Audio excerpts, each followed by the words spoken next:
Hi folks, welcome back. I'm Dennis Vitoza, also known as Noodles, and today we're going to be talking about Elliot Page. Now, Elliot has been in the spotlight for quite some time. However, over the last month, her comments have been going viral over and over again following the release of the Odyssey and the controversy surrounding her casting as the Greek warrior Sin. A lot of people took issue with that casting decision, arguing that it was simply bad casting, but at the end of the day, that was Christopher Nolan's choice, and whether you agree with it or not, that's the direction he decided to take.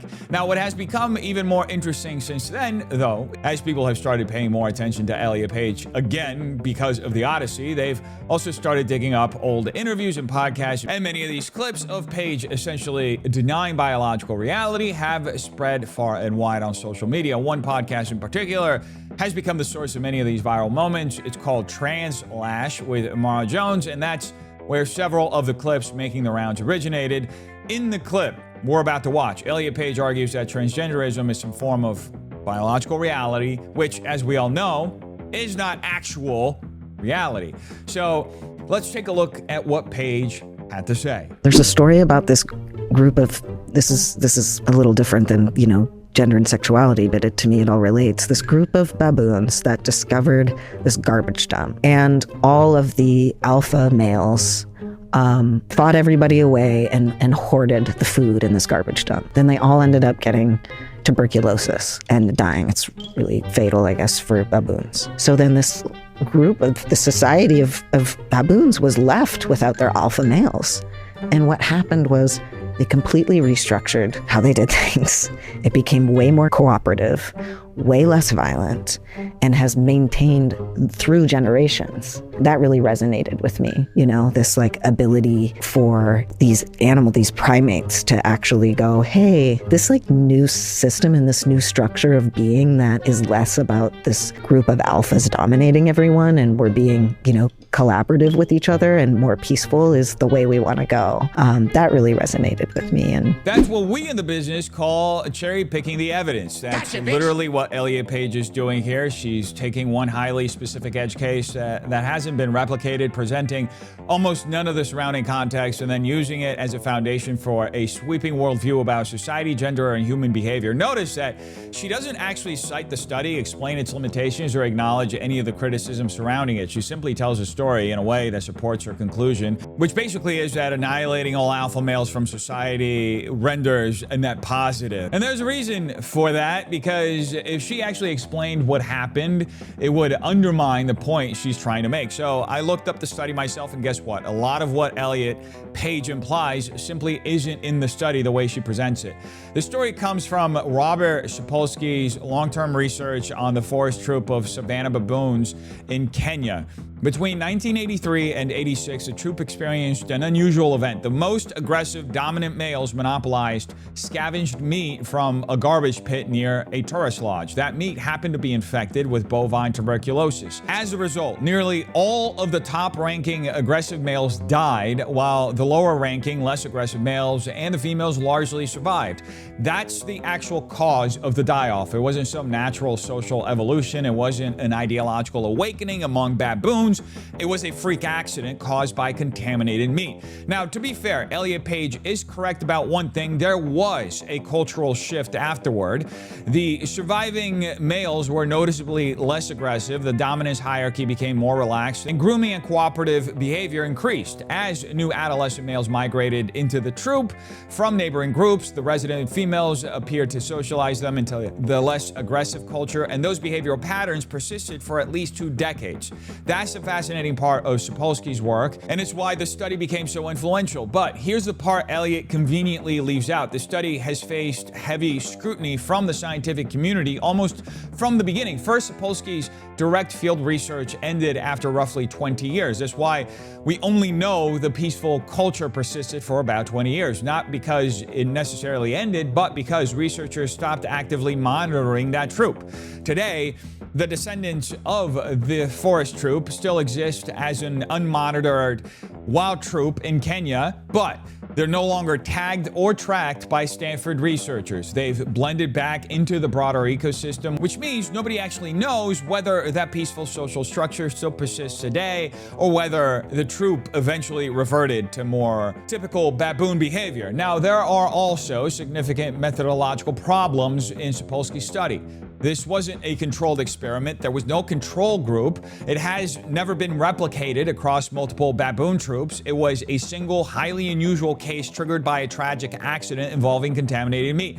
That's what makes it interesting. It does not make it definitive. You cannot reasonably take one isolated event and extrapolate it into a universal theory about primate evolution, let alone human society. In fact, one of the biggest criticisms came from primatologists and anthropologists who argued that the behavior shift may have had far less to do with culture than with demographics. The tuberculosis outbreak more than doubled the female-to-male ratio within the troop. That's a huge variable. With far fewer males competing for mates, there was naturally less incentive for violent competition. Some scientists argued that the abundance of cooperative females dramatically reduced conflict over reproduction and that the peaceful dynamic could easily disappear if the sex ratio eventually returned to normal, which is exactly what you would expect in a wild population over time. Other researchers also criticized Sapolsky's use of human-centric language. Terms like pacifism, culture, and benign society make for compelling storytelling, but many scientists warn that those descriptions risk projecting human political and social ideas onto animal behavior. In other words, scientists cautioned against confirmation bias, seeing what you want to see because it supports your pre-existing worldview. Ironically, that's exactly what Elliot Page is doing here. She's taking one heavily debated study, stripping away all of its limitations and using it to validate an ideological belief that aggressive, or what she calls alpha males, are somehow unnecessary or inherently harmful to human societies. Now, further, skeptics of Sapolsky's work also emphasize that this entire case emerged from an extraordinarily specific circumstance. A group of dominant males died after consuming infected meat from a tourist garbage dump. That is not a naturally occurring evolutionary event. Because the study has never been replicated, it cannot establish that savanna baboons as a species are capable of permanently abandoning millions of years of evolved competitive behavior. Nor can it tell us what would happen if those same baboons were placed back under normal environmental pressures without the unusual demographic conditions that existed after the outbreak. Now, here's another point that I think is also worth considering. I wasn't actually able to find documentation showing there was absolutely no human influence on the troop after the original study. That's something I would personally want to scrutinize. If you have a troop with a dramatically higher female-to-male ratio, fewer mating conflicts, and relatively stable food access, you've already created several conditions that naturally reduce aggression. On top of that, if human activity around the research area affected predation, food availability, or environmental stability in any meaningful way, those are additional variables that need to be accounted for before making sweeping claims about the nature of primate societies. Now, finally, many primatologists point out that resource availability plays a massive role in primate aggression. When food becomes scarce or survival is threatened, aggressive competition typically increases. So one of the biggest unanswered questions is whether the so-called peaceful culture could have survived a genuine survival crisis. Nobody knows, because the study never answered that question. So, needless to say, Elliot Page is operating in a reality that isn't supported by the evidence she's presenting. She's relying on a single, highly specific, highly scrutinized case study with no control group, no successful replication, and major unresolved questions, and stretching it into a justification for an entire ideological worldview that supports her understanding of how she has to exist in the world. And I think it goes without saying that that's not how good science works. That's not how good argumentation works. That's not how evidence works. That's just pure confirmation bias. You start with a conclusion you want, then go searching for an anecdote that appears to support it while ignoring every limitation, every caveat, and every competing explanation. That's exactly what Elliot Page is doing here. It's just retarded activities up and down, to put it bluntly. The natural world and what we learn in biology class and in terms of it seemingly being this cis heteropatriarchal, system is, I don't know, however we'd say that, is, I feel, used against queer and trans people in terms of us being made to seem maladaptive. There's something wrong with us. We're not real. We're fake. Or we're some modern thing, which is, of course, we know that's not true. We've been, everywhere forever, and I think. And I think it's so important because it becomes so clear that, we're told and taught stories by those in power to uphold a status quo that serves very, very few. And I don't even think it serves those very few if we want to get into a deeper philosophical question, conversation about it. And in knowing that, this work that incredible evolutionary biologists have done and, Joan Roughgarden's book, Evolution's Rainbow, just show the degree of, queerness, gender and sexuality, diversity and nature, I think is an example of how we're not told the truth for obvious reasons, This is unbelievably pathetic. I honestly don't know any other way to put it. Watching Elliot Page struggle to construct a coherent argument here is just remarkable. She's attempting to tie together feminist grievances with Marxist grievances, invoking ideas like cis-hetero patriarchal systems. It's not simply gender language anymore. It's straight out of the Marxist feminist playbook. Whether people realize it or not, that vocabulary comes from a very specific ideological framework, and it's one that isn't grounded in objective reality. There is so much packed into what she's saying that it needs to be unpacked piece by piece. I think the best place to start is with Joan Roughgarden, the American ecologist and evolutionary biologist whom Elliot Page cites as an appeal to authority here. Now, Joan Roughgarden is well known for her work on coevolution and competition in analogous lizards throughout the Caribbean, as well as recruitment limitation in the rocky intertidal zones of California and Oregon. The book Elliot Page references, Evolution's Rainbow, Diversity, Gender, and Sexuality in Nature, has become enormously influential within gay and transgender activist circles because it reframes evolutionary biology through the lens of natural diversity rather than pathology. Now, that distinction is extremely important. Roughgarden intentionally removes pathology from the discussion and instead approaches the topic as an observational exercise. In other words, she's describing what she believes exists in nature, not prescribing how human societies ought to function and not offering medical diagnoses. That's what it means to strip pathology from the conversation. It is fundamentally observational research. Now, one of Roughgarden's primary arguments is a rejection of Charles Darwin's traditional framework that males are inherently aggressive and competitive, while females are naturally passive and coy. She argues those rigid binaries overlook examples that exist throughout biology. Her book catalogs species that appear to challenge simplistic notions of sex and behavior, including fish that change sex, species with multiple reproductive strategies, and examples of same-sex behavior among mammals and birds. If you've ever debated transgender activists, you've almost certainly heard these talking points before. They are, in large part, derived directly from Roughgarden's work.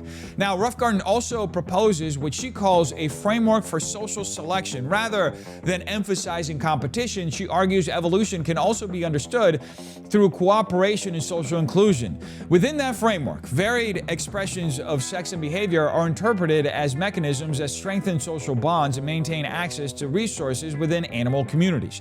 Roughgarden further argues that prenatal hormone exposure can cause the development of physical sex characteristics and neurological development to occur on different timelines during fetal development, suggesting a biological basis for transgender experiences. Activists frequently cite this work to challenge what they call the appeal to nature argument, the claim that transgender identities are unnatural or uniquely human. In fact, Evolution's Rainbow directly inspired the 2025 wildlife documentary narrated by Elliot Page. So it's no surprise that Elliot is bringing this up now. Obviously, all of that sounds compelling until you examine how Roughgarden's work has actually been received by the broader scientific community. Her work has been subjected to significant scrutiny from evolutionary biologists, anthropologists, and evolutionary psychologists, particularly regarding her broader evolutionary conclusions and theoretical framework. Now, one major criticism concerns her rejection of sexual selection. Roughgarden argues argues Darwin's theory is fundamentally flawed or inadequate. However,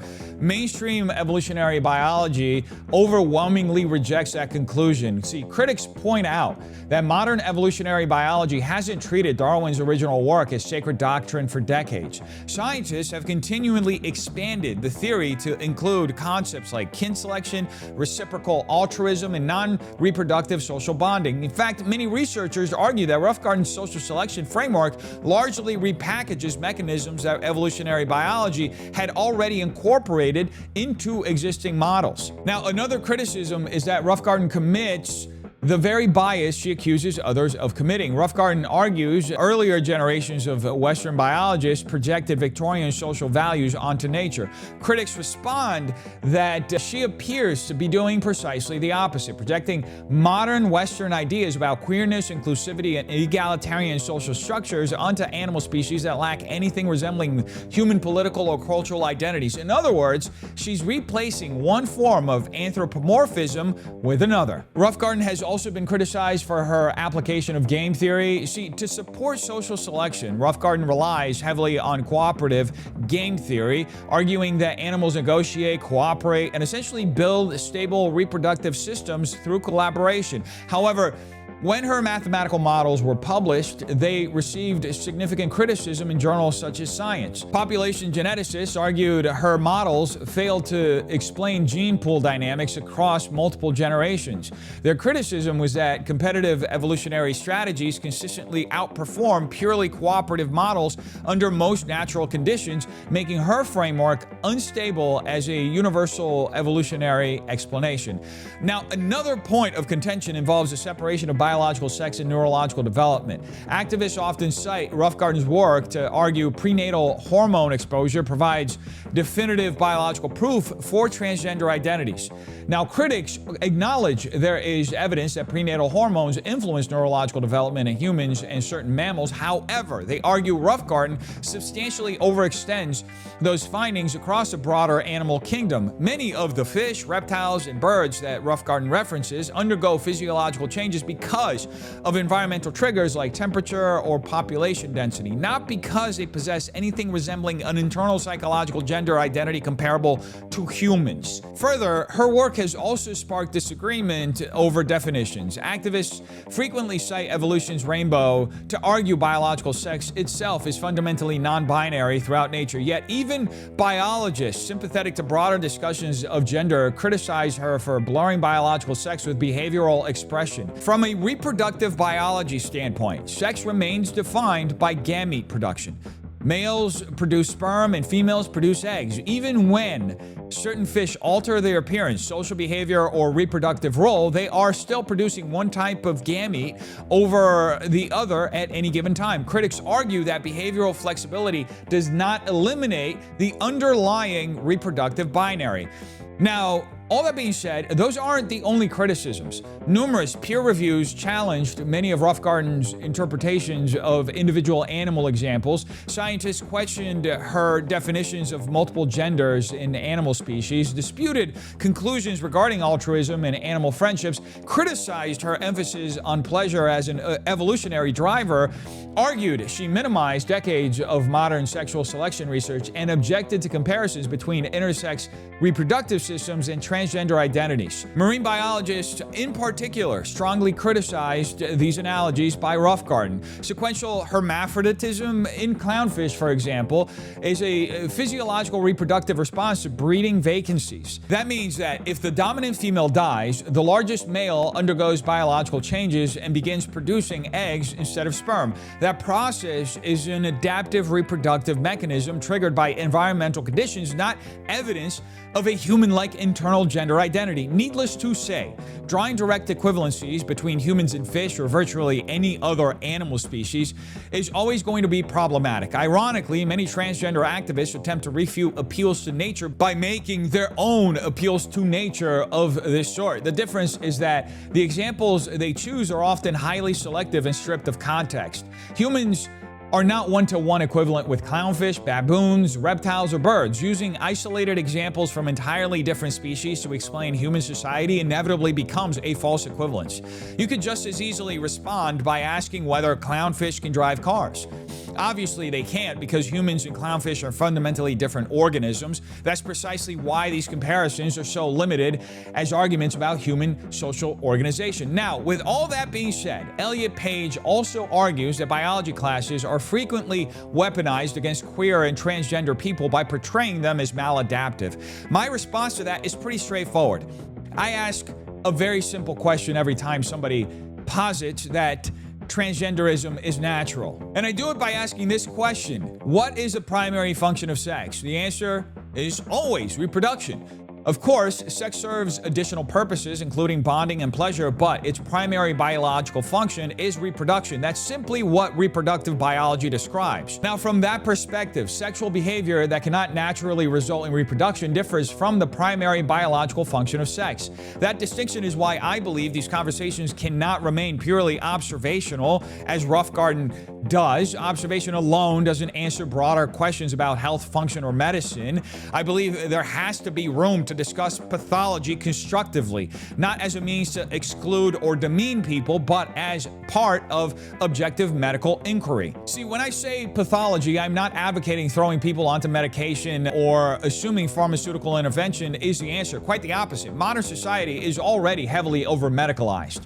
What I'm arguing is that objective diagnoses should remain possible, and any response should be aimed at improving people's lives. That response doesn't necessarily have to involve psychiatry or medication. It could involve counseling, community, family support, or faith. For some individuals, participation in religious community may provide psychological structure and support that helps them navigate difficult aspects of their lives when it comes to gender identity as well as reproductive dysfunction. Now, all that being said, I understand that's a controversial example. I know some people immediately hear church and assume I'm advocating conversion camps. I'm not. I've personally met numerous gay Catholics who aren't attending conversion therapy, who aren't being coerced, and who simply choose not to act on every sexual impulse they experience. These folks choose to be chaste. They're working through their own lives in accordance with their beliefs. Whether someone ultimately finds support through faith or another constructive avenue,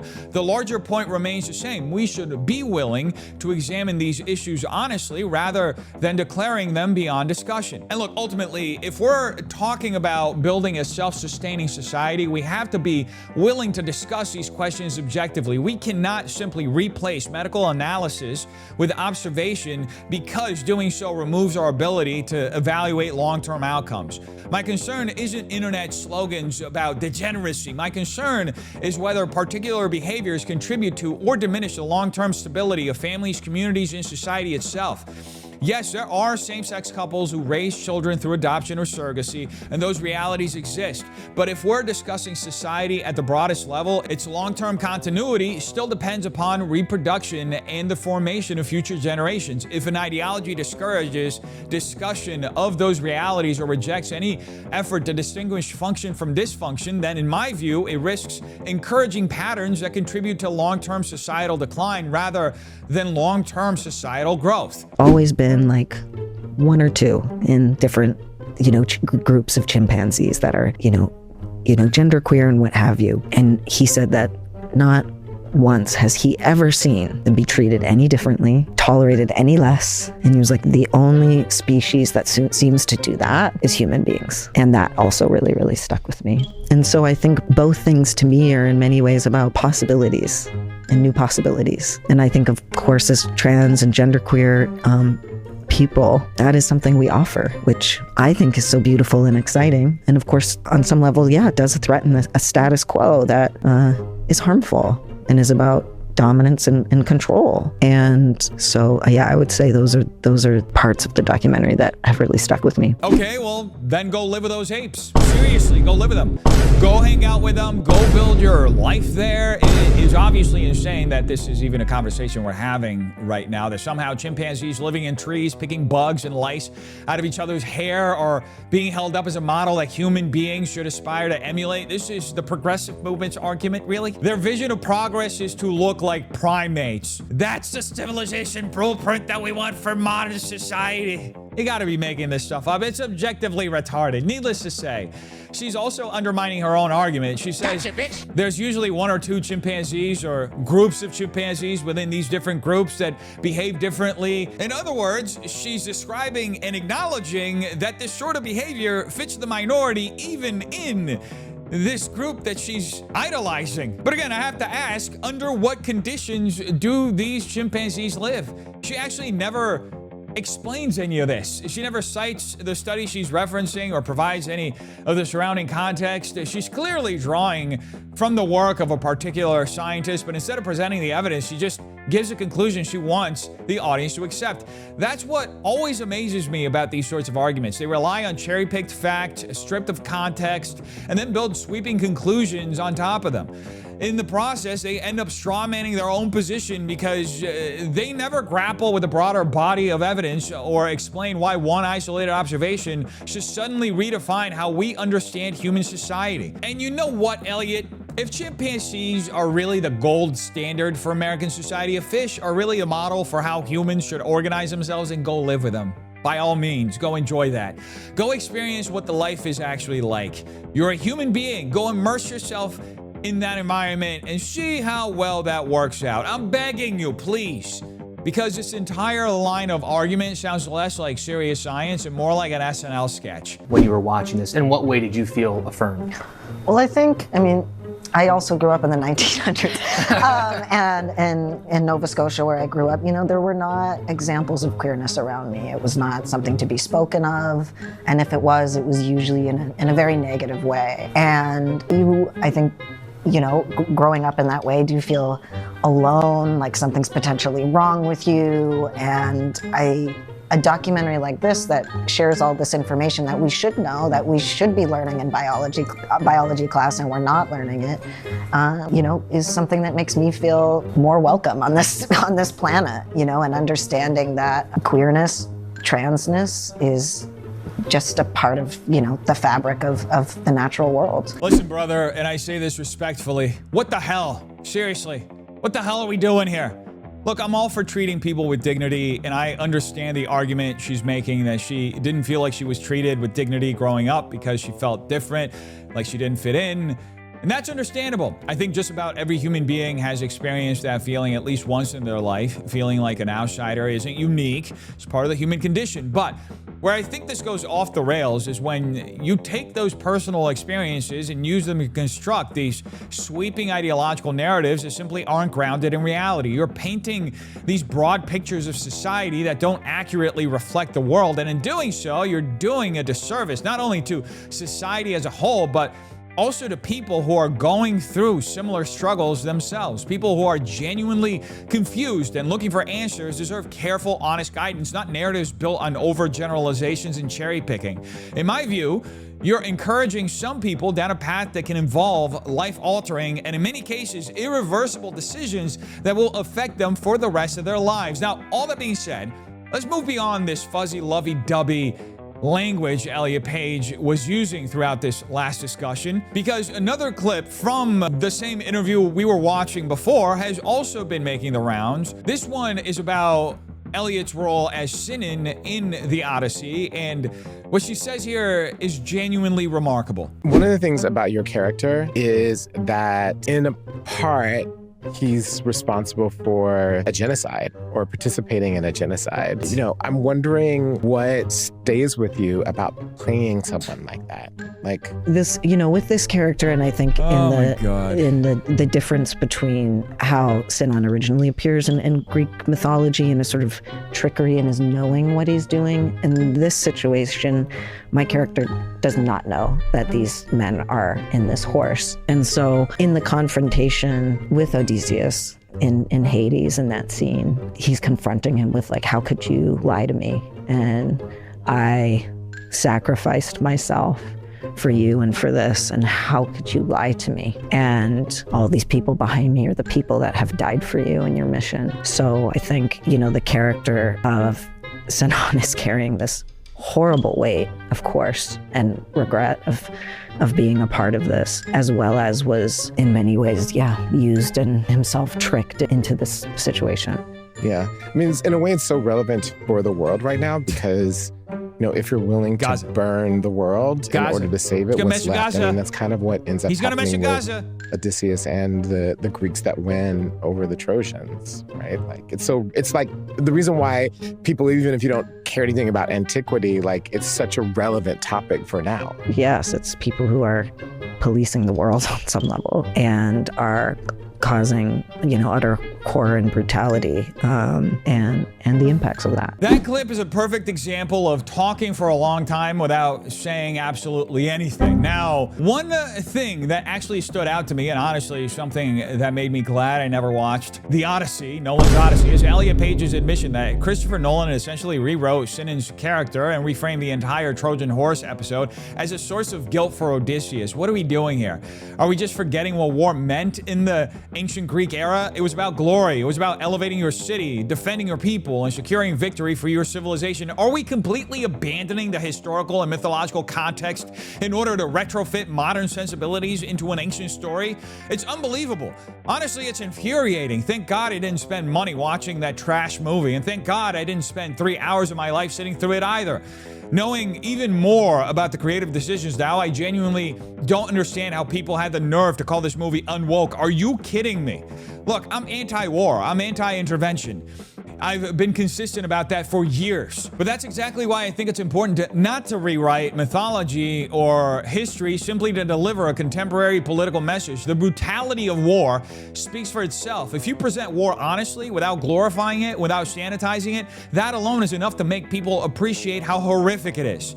You don't need to transform it into a psychological guilt trip by fundamentally altering the story and motivations of its characters. One of the defining elements of the Trojan Horse story is deception. That's the strategy. It's the trickery. That's what made it one of the most famous military stories ever told. So when you rewrite it into something where one of the central characters is burdened with modern psychological guilt, you're no longer adapting the story. You're fundamentally changing what made it significant in the first place. What are we doing here? This is the sheer bastardization of Western civilization, and it rhymed, so that's where I'm gonna end it. Anyway, folks, let me know what you think in the comments down below. Make sure you like and subscribe if you enjoy this video. Share it with a friend if you think they'd enjoy it as well, and I'll see you in the next one. Take care. Peace.